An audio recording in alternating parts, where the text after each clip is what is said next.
Selamat datang pada praktikum biokimia karbohidrat. Karbohidrat adalah suatu senyawa polihidroksialdehida ataupun keton. Berdasarkan jumlah sakarida pembentuk senyawanya, karbohidrat dapat dibagi menjadi monosakarida, disakarida, oligosakarida, serta polisakarida. Monosakarida merupakan bentuk karbohidrat paling sederhana dan tidak dapat dihidrolisis menjadi bentuk karbohidrat lain. Menurut kelompok gugusnya, monosakarida dapat dibagi menjadi dua, yaitu gula aldehida dan gula keton.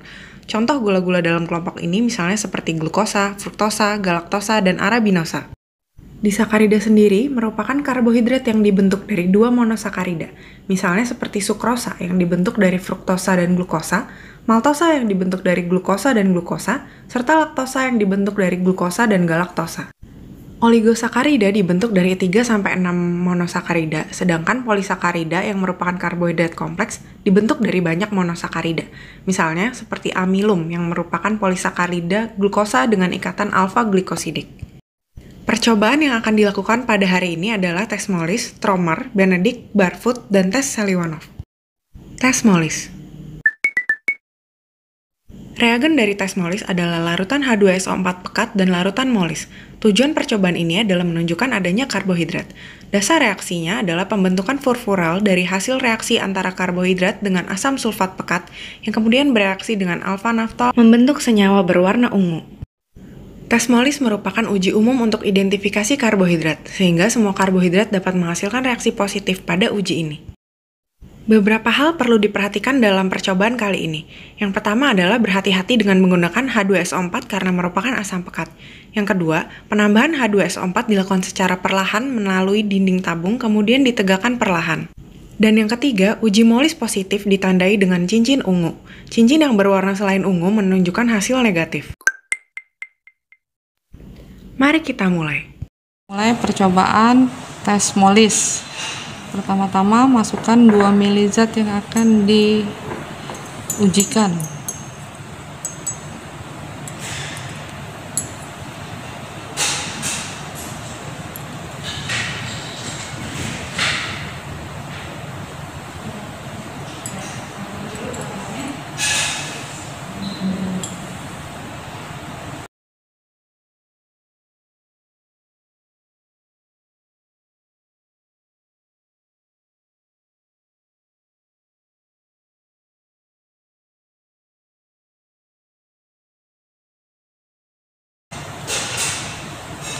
Kemudian tambahkan dengan 3 tetes reagen Molis.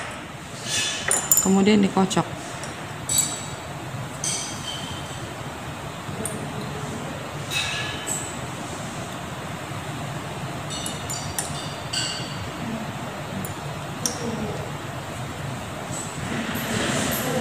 Setelah itu tambahkan 2 mili asam sulfat atau 3 kali memipet asam sulfat. Volumenya kurang lebih sama dengan 2 mili. Dengan cara tabung reaksi dimiringkan dan pipet yang berisi asam sulfat tegak lurus sehingga asam sulfat mengalir melalui dinding tabung reaksi.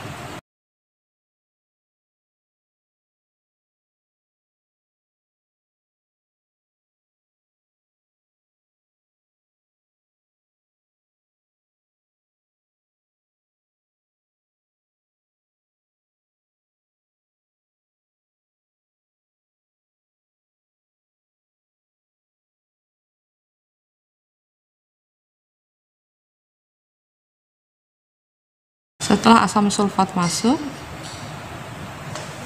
jangan dikocok, letakkan tabung dengan perlahan ke rak tabung reaksi dan tunggu sehingga terdapat hasilnya.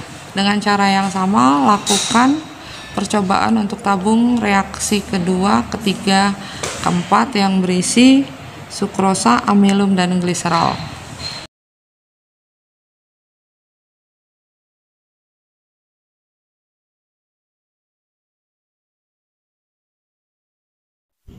Tes Tromer. Tes Tromer sendiri dibagi menjadi dua. Yang pertama untuk mengidentifikasi senyawa polihidroksialkohol, dan yang kedua untuk mengidentifikasi gugus preduksi atau OH laktol bebas yang dapat direduksi. Percobaan Tromer 1 menunjukkan hasil positif dengan adanya kompleks berwarna biru tua, yang merupakan hasil reaksi antara senyawa polihidroksi dengan CuSO4 dan NaOH. Sedangkan pada percobaan Tromer 2, terbentuknya endapan berwarna hijau, kuning, ataupun merah kecoklatan menunjukkan adanya sifat reduksi dari senyawa uji, yang mana terjadi pembentukan dari Cu2O dari hasil reduksi Cu2+, dan gradasi warna dari Cu2O mewakili jumlah pembentukan Cu2O yang terjadi. Mari kita mulai. Tes karbohidrat yang kedua adalah tes Tromer. Pertama-tama, masukkan 2 ml larutan yang akan diuji.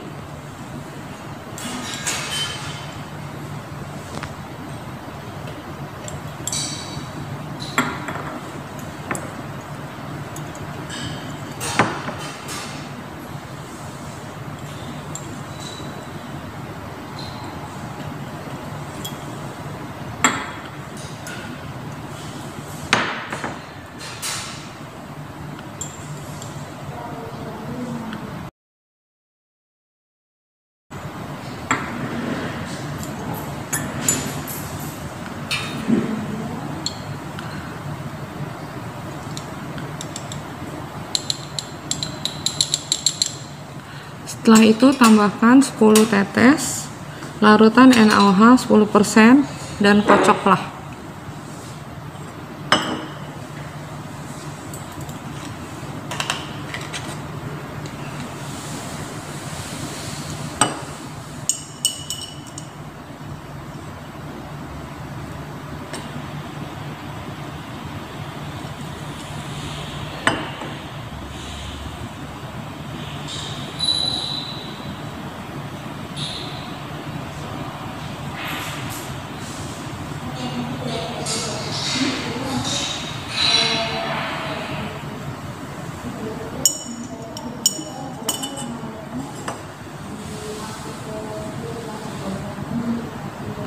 Lalu tambahkan larutan CuSO4 sebanyak 4 tetes.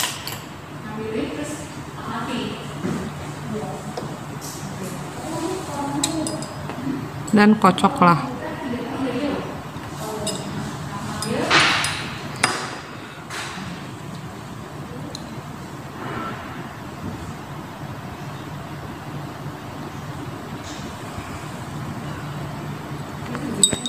Kocoklah hingga homogen dan perhatikan warna larutan yang terbentuk. Ini adalah merupakan hasil tes Tromer 1. Hasil percobaan Tromer 1 dimasukkan ke dalam penanas dengan suhu 100 derajat selama 1 menit. Setelah 1 menit, angkat tabung reaksi dengan menggunakan penjepit tabung karena reaksinya cukup panas. Dan itu merupakan hasil tes Tromer 2. Lihatlah hasil endapan yang terbentuk pada tabung reaksi tersebut.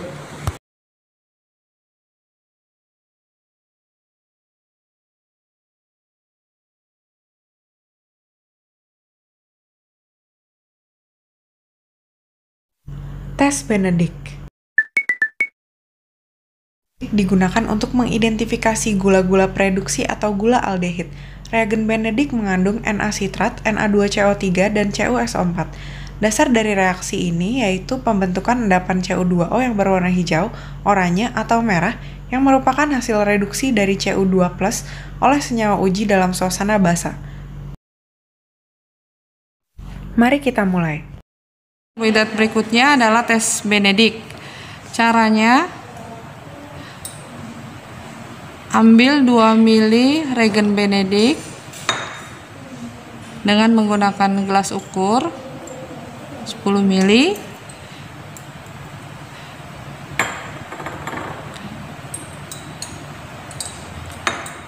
Kemudian nanti masukkan ke dalam tabung reaksi.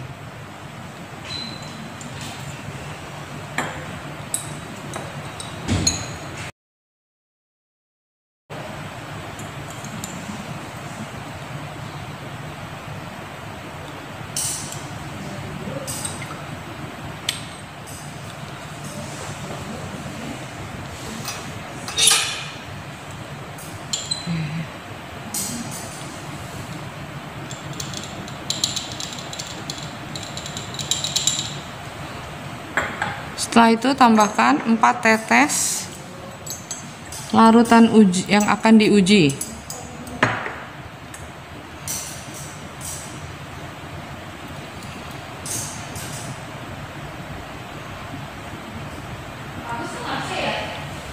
Kocoklah,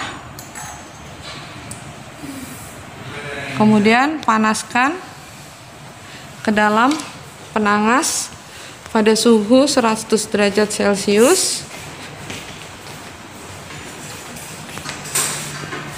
selama 5 menit.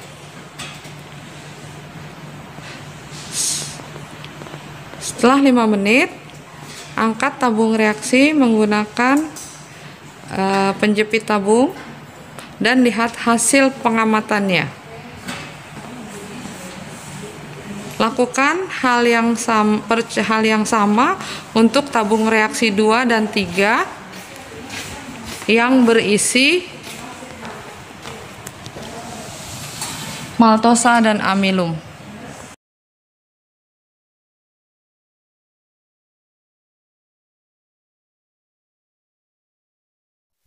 Tes Barfoot.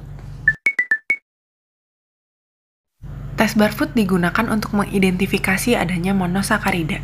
Dasar dari tes ini adalah reduksi Cu2+ dalam suasana asam lemah membentuk endapan Cu2O. Cu2+ dan asam lemah sendiri ini diperoleh dari reagen Barfoot yang digunakan. Endapan Cu2O yang terbentuk tidak kasat mata, sehingga perlu direaksikan dengan reagen fosfomolibdat. Cu2O dapat mereduksi reagen fosfomolibdat dengan membentuk larutan biru tua. Dalam suasana asam lemah, monosakarida masih memiliki kemampuan reduksi, sedangkan disakarida cenderung memiliki daya reduksi yang sangat lemah atau tidak signifikan. Hal ini yang menyebabkan uji ini hanya positif pada monosakarida.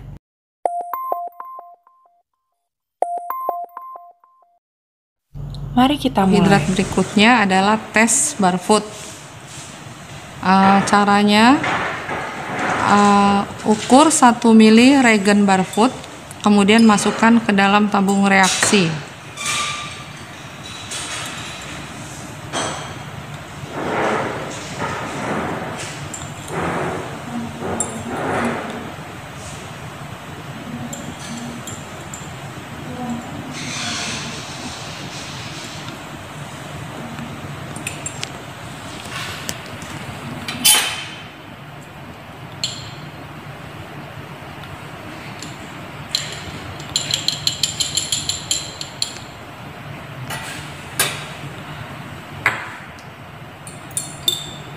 Pada percobaan Barfoot ini, syarat utamanya adalah dibuatnya larutan blanko,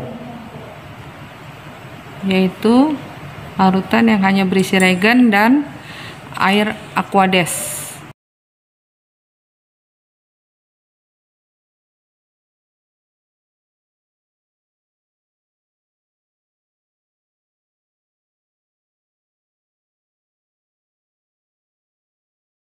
Setelah itu tambahkan 1 mili reagen yang akan diuji.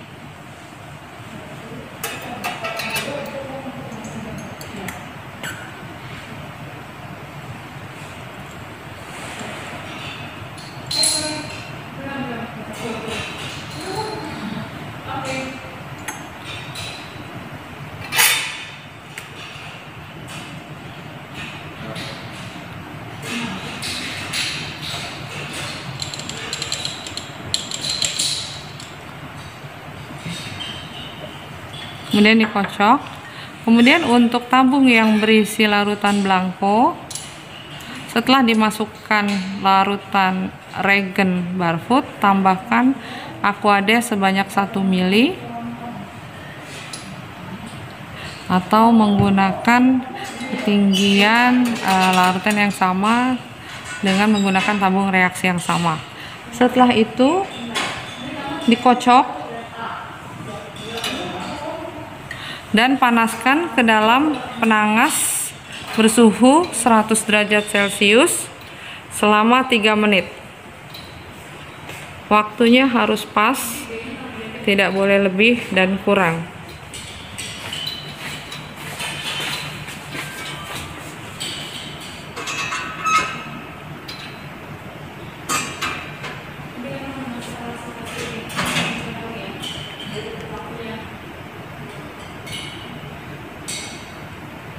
Setelah 3 menit, angkat tabung reaksi menggunakan penjepit tabung reaksi dan didinginkan.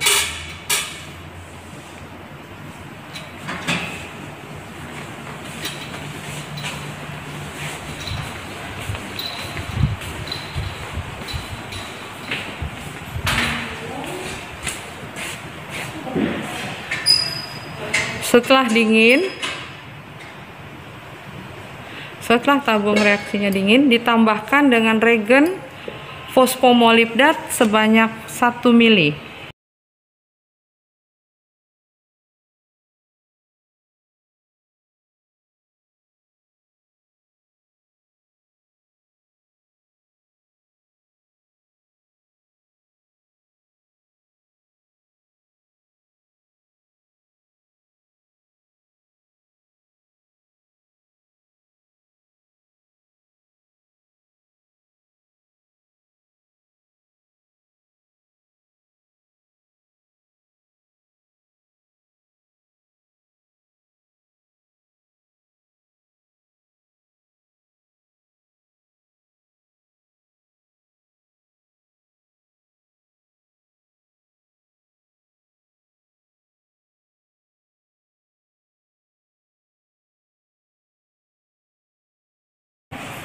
Lakukan hal yang sama untuk tabung reaksi yang berisi laktosa dan bandingkan hasil pengamatan setelah tabung reaksi diangkat dari penangas dengan warna larutan blanko.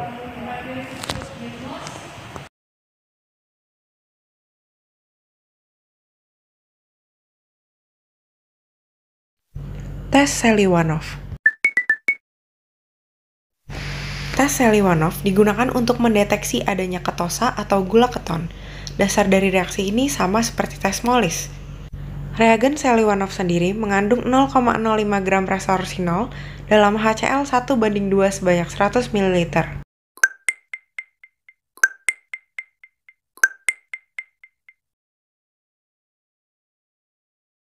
Mari kita mulai.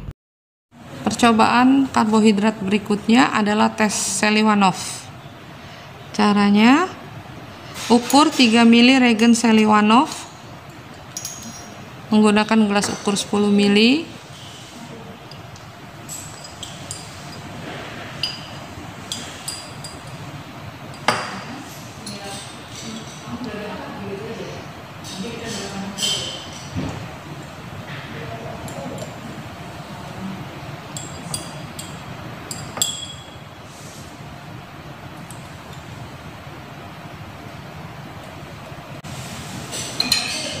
Masukkan ke dalam tabung reaksi,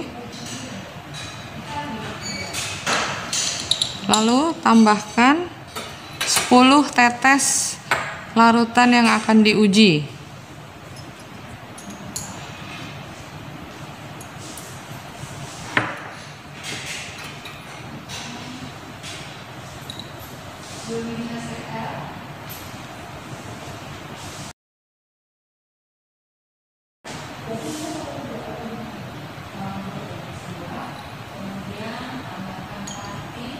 Kocok supaya homogen. Kemudian masukkan ke dalam penangas pada suhu 100 derajat Celcius.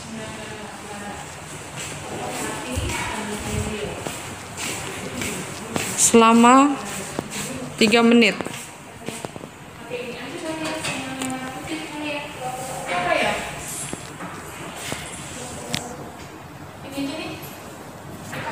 Setelah 3 menit, angkat tabung reaksi dan lihat hasil pengamatan yang terjadi. Lakukan hal yang sama untuk tabung reaksi lain yang berisi sukrosa dan maltosa.